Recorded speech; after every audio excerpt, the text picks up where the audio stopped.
ಜೊತೆಗೆ ಈಗ ನಾವು ಕೇಳಿದ್ವಿ ಮನ್ಸರೆಲ್ಲ ಈ ಚೇಳು ಅವು ಇವು ಹುಳ ತಿನ್ನೋದು ಕೇಳಿದ್ವಿ, ನೋಡಿದ್ವಿ. ಅವರು ಈ ಬೆಳಗ್ಗೆ ತಿಂತಿದ್ರು ಆ ಕಡೆ ದೇಶದ ಜನಗಳು. ಈಗ ದನಗಳಿಗೂ ಸ್ಟಾರ್ಟ್ ಮಾಡ್ಕೊಂಡಾರ ಅವರು. ಹಂಗಾಗಿ ಅದು ಅಲ್ಲಿಗೆ ಇದ್ಬಿಡ್ಲಿ, ಈ ಕಡೆಗೆ ಏನ್ ಬೇಡ ಅಲ್ಲ ಅಂತ ನಮ್ಮ ಅಭಿಪ್ರಾಯ. ಓಕೆ, ಥ್ಯಾಂಕ್ ಯು ಮಧು ಅವರೇ, ಥ್ಯಾಂಕ್ ಯು. ನೋಡಿ, ಇವತ್ತು ಪ್ರಮುಖವಾಗಿ ಈ ಹಾಲು, ನಾನ್ ವೆಜ್ ಹಾಲಿನ ಬಗ್ಗೆ ಚರ್ಚೆಗಳು ನಡೀತಾ ಇದೆ. ಯಾವುದೇ ಕಾರಣಕ್ಕೂ ಕೂಡ ಭಾರತ ಬೇಡ ಅಂತಿದ್ರೆ ಅಮೇರಿಕಾ ಇಲ್ಲ ನೀವು ತಗೊಳ್ಳೇಬೇಕು ಅಂತೇಳಿ ದುಂಬಾಲು ಬಿದ್ದಿದೆ. ಒಂದು ವರದಿ ಇದೆ, ನೋಡ್ಕೊಂಬನ್ನಿ.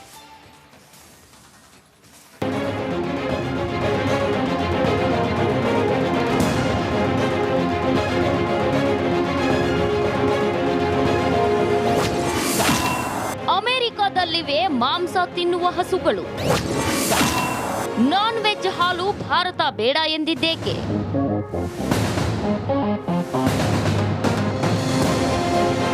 ಭಾರತದಲ್ಲಿ ಹೈನುಗಾರಿಕೆ ದೊಡ್ಡ ಉದ್ಯಮ. ಹಳ್ಳಿಗಾಡಿನ ಜನ ಹಸುಗಳನ್ನ ಜೀವನೋಪಾಯಕ್ಕಾಗಿ ಸಾಕುತ್ತಿದ್ದಾರೆ. ಕೆಲ ವರ್ಷಗಳ ಹಿಂದೆ ನ್ಯೂಜಿಲೆಂಡ್ ಡೈರಿ ಉತ್ಪನ್ನಗಳನ್ನ ಭಾರತದಲ್ಲಿ ಪರಿಚಯಿಸಬಾರದು ಎಂಬ ದೊಡ್ಡ ಹೋರಾಟ ನಡೆದಿತ್ತು. ಇದೀಗ ಅಮೆರಿಕ ಭಾರತಕ್ಕೆ ಮಾಂಸ ತಿನ್ನುವ, ರಕ್ತ ಕುಡಿಯುವ ಹಸುಗಳ ಹಾಲು ರಫ್ತು ಮಾಡೋ ತಂತ್ರಕ್ಕೆ ತೀವ್ರ ವಿರೋಧ ವ್ಯಕ್ತಪಡಿಸುತ್ತಿದೆ.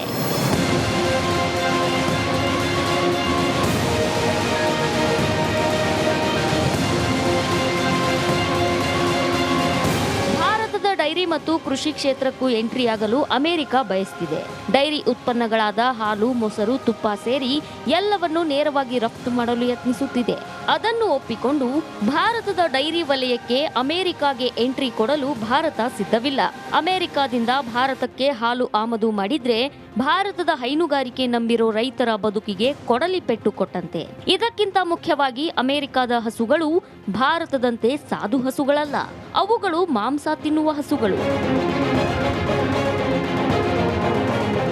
ಇದರ ಜೊತೆಗೆ ಈ ಕುದುರೆ ಮತ್ತು ಈ ಹಂದಿಯ ರಕ್ತವನ್ನು ಅದಕ್ಕೆ ಪ್ರೋಟೀನ್ ಜಾಸ್ತಿ ಆಗಲಿ ಅಂತ ಕೊಡ್ತಾರೆ. ಸೊ ಇದರಿಂದ ಪ್ರೊಡ್ಯೂಸ್ ಆಗ್ತಕ್ಕಂಥ ಹಾಲನ್ನು ನಾವು ನಾನ್ ವೆಜ್ ಮಿಲ್ಕ್ ಅಂತ ಕರಿತೀವಿ. ಹಸುವಿನ ಹಾಲು ವಿಷಯದಲ್ಲಿ ಯಾವುದೇ ರಾಜಿ ಸಂಧಾನಕ್ಕೆ ನಾವು ಸಿದ್ಧರಿಲ್ಲ ಅಂತ ಭಾರತ ಸ್ಪಷ್ಟವಾಗಿ ಅಮೆರಿಕಾಗೆ ಹೇಳಿದೆ. ಹೀಗಾಗಿ Bharat America trade deal final ಆಗ್ತಿಲ್ಲ. ಭಾರತದ ಡೈರಿ ವಲಯವನ್ನ ಅಮೆರಿಕಾಗೆ ತೆರೆದ್ರೆ ವಾರ್ಷಿಕ 1.03 ಲಕ್ಷ ಕೋಟಿ ರೂಪಾಯಿ ನಷ್ಟ ಸಂಭವಿಸಲಿದೆ. ಭಾರತಕ್ಕೆ ವಾರ್ಷಿಕ 1.03 ಲಕ್ಷ ಕೋಟಿ ರೂಪಾಯಿ ನಷ್ಟ ಉಂಟಾಗಲಿದೆ ಎಂಬ ಅಂದಾಜಿದೆ.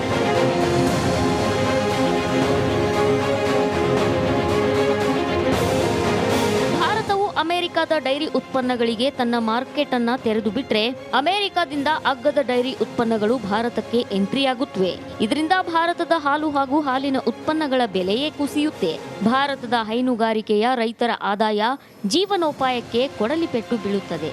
ನಾನ್ ವೆಜ್ ಹಸುಗಳ ಹಾಲನ್ನ ಭಾರತಕ್ಕೆ ರಫ್ತು ಮಾಡಲು ಭಾರತ ವಿರೋಧ ವ್ಯಕ್ತಪಡಿಸಿದೆ. ಹೀಗಾಗಿ ಭಾರತ ಅಮೆರಿಕ ವ್ಯಾಪಾರ ವಾಣಿಜ್ಯ ಒಪ್ಪಂದ ಕಗ್ಗಂಟಾಗಿದೆ.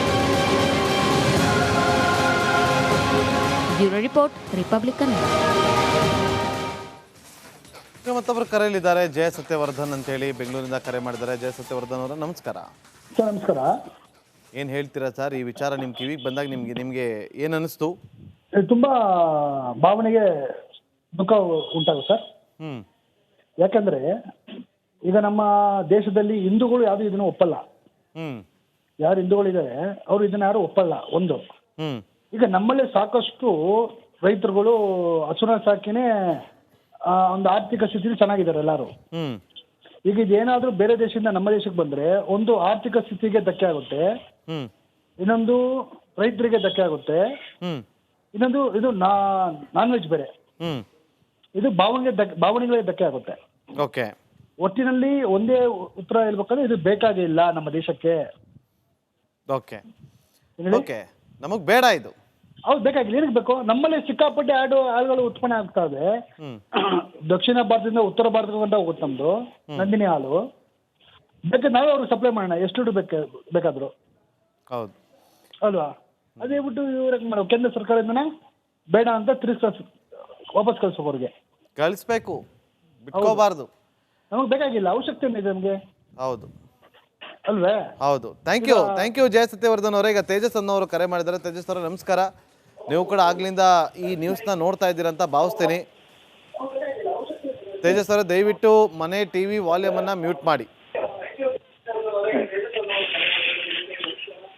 ಓಕೆ, ನೆಕ್ಸ್ಟ್ ಕರೆ ನೋಡಿ. ಕರೆ ಮಾಡಿದಾಗ ದಯವಿಟ್ಟು ಮನೆಯಲ್ಲಿ ಟಿ ವಿ ವಾಲ್ಯೂಮನ್ನು ಮ್ಯೂಟ್ ಮಾಡಿಟ್ಕೊಳ್ಳಿ. ನಿಮಗೆ ಆಮೇಲೆ ನಮ್ಮ ರಿಪಬ್ಲಿಕ್ ಕನ್ನಡ ಡಿಜಿಟಲಲ್ಲಿ ನೀವು ನೋಡ್ಬೋದು, ಅದನ್ನು ಪ್ಲೇ ಮಾಡಿಕೊಂಡು ಮತ್ತೆ ನೀವು ನೋಡ್ಬೋದು. ಡಿಜಿಟಲಲ್ಲಿ ಇದೆಲ್ಲವೂ ಕೂಡ ಅಪ್ಲೋಡ್ ಆಗುತ್ತೆ. ಹಾಸನಿಂದ ಜೀವನ್ ಅನ್ನೋರು ಕರೆ ಮಾಡಿದ್ದಾರೆ. ಜೀವನ್ ಅವರೇ ನಮಸ್ಕಾರ.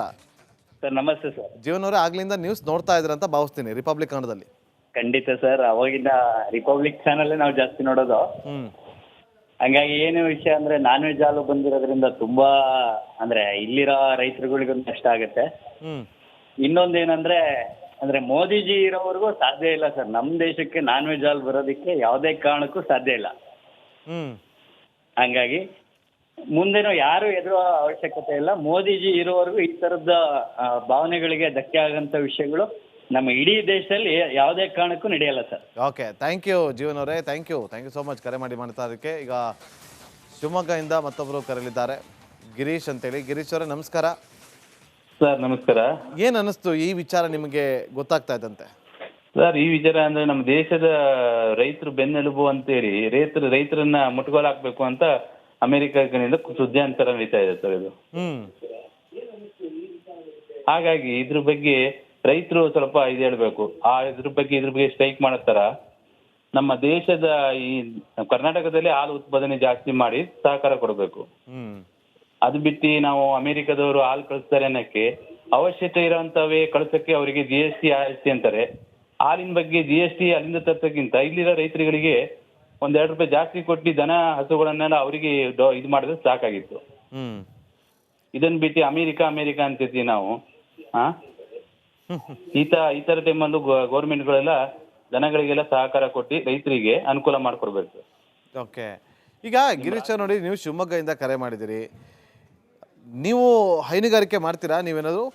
ಹೌದು ಸರ್, ನಾವು ಮಾಡ್ತೀವಿ. ನಮ್ದು ತೋಟ ಇದೆ, ಅಡಿಕೆ ತೋಟ ಇದೆ, ಊರಲ್ಲೂ ಮಾಡ್ತಾರೆ. ಹಸುಗೆ ಮೇವು ಹಾಕ್ತೀರಿ, ಹುಲ್ಲು ಹಾಕ್ತೀರಿ, ಹಿಂಡಿ, ಬೂಸ ಇದೆಲ್ಲವನ್ನು ಕೂಡ ಹಾಕ್ತೀವಿ ಸರ್. ಏನೇ ಆಗ್ಬೋದು. ಸಾಫ್ಟ್ವೇರ್ ನಾವು ಬೆಂಗಳೂರಿಂದ ಸಾಫ್ಟ್ವೇರ್ ಡೆವಲಪ್ ಮಾಡಿ ಅಮೆರಿಕಾಗೂ ಕೊಡ್ತೀವಿ, ಎಲ್ಲ ಕೊಡ್ತೀವಿ. ನಮ್ಮ ಇಂಡಿಯಾ ರುಪೀಸ್ಗಿಂತ ಅಮೆರಿಕ ಡಾಲರ್ಗೆ ಕನ್ವರ್ಟೇಷನ್ ಮಾಡ್ತೀವಿ. ಆದ್ರೆ ನಾವು ಅಮೆರಿಕದಿಂದ ಇಲ್ಲಿ ತಂದೆ ಹಾಲು ಕುಡಿಯುವಂತ ಅವಶ್ಯಕತೆ ಇಲ್ಲ. ಅದಕ್ಕೆ ಇಲ್ಲಿನವರು ಮೊನ್ನೆ ಫೋನ್ ಪೇ ಅದಕ್ಕೆಲ್ಲ ಮಾಡಿದಾಗ GSTಗಳು ಜಾಸ್ತಿಯಾಗಿ ನಮಗೆ ಬರೆ ಎಳ್ದಿದ್ದಾರೆ ಗೌರ್ಮೆಂಟ್ ಅವರು. ಅಂತ ದೇಶ ರಾಷ್ಟ್ರ ಅಮೆರಿಕದಿಂದ ಇಲ್ಲಿ ತಂದೆ ಹಾಲು ಕುಡಿಬೇಕಂದ್ರೆ ಹೆಂಗಾಗತ್ತೆ? ಇಲ್ಲಿ ರೈತರು ಬೆಳೆದವರಿಗೆ ನಾವು ₹50 ಕೊಟ್ರೆ ₹1 ಜಾಸ್ತಿ ಮಾಡಿದ್ರೆ ಜಾಸ್ತಿ ಅಂತೀವಿ. ಅಂತ ಅಮೆರಿಕದಿಂದ ತಂದಿದ್ದಂತ ಹಾಲನ್ನ ಇವ್ರು ಎಷ್ಟು ಕೊಡ್ತಾರೆ? ಇಲ್ಲಿಂದಕ್ಕಿಂತ ಕಮ್ಮಿ ಕೊಡ್ತಾರೆ ಅಂತ ಹೇಳ್ತಾರೆ. ನಮಗೆ ಅವಶ್ಯಕತೆ ಇಲ್ಲ. ಇಲ್ಲಿಂದವರಿಗೆ ಮೈನ್ ನೋಡ್ಬೇಕು. ನಮ್ಮ ಮೋದಿ ಅವರು ಅಲ್ಲಿಂದನ್ನ ಬೇಡ ಅನ್ನಕ್ಕಿಂತ ನಮ್ಮ ಇಲ್ಲಿಂದ ಹಾಲನ್ನ ಡೆವಲಪ್ಮೆಂಟ್ ಮಾಡ್ಕೊಂಡು ಹಸುಗಳು ಜನಗಳಿಗೆ ಏನ್ ಬೇಕೋ ರೈತರಿಗೆ ಅದು ಅನುಕೂಲ ಮಾಡಬೇಕು. ಈಗ ನಾವು ಒಂದು ಮೊಬೈಲ್ ಆದ್ರೂ ಚೀನಾದಿಂದ ಬರುತ್ತೆ, ಅಲ್ಲಿಂದ ಬರುತ್ತೆ ಅಂತೇಳಿ ಮೊಬೈಲ್ ಬಗ್ಗೆ ಇಲ್ಲೇ ಉತ್ಪಾದನೆ ಮಾಡಿದೀವಿ.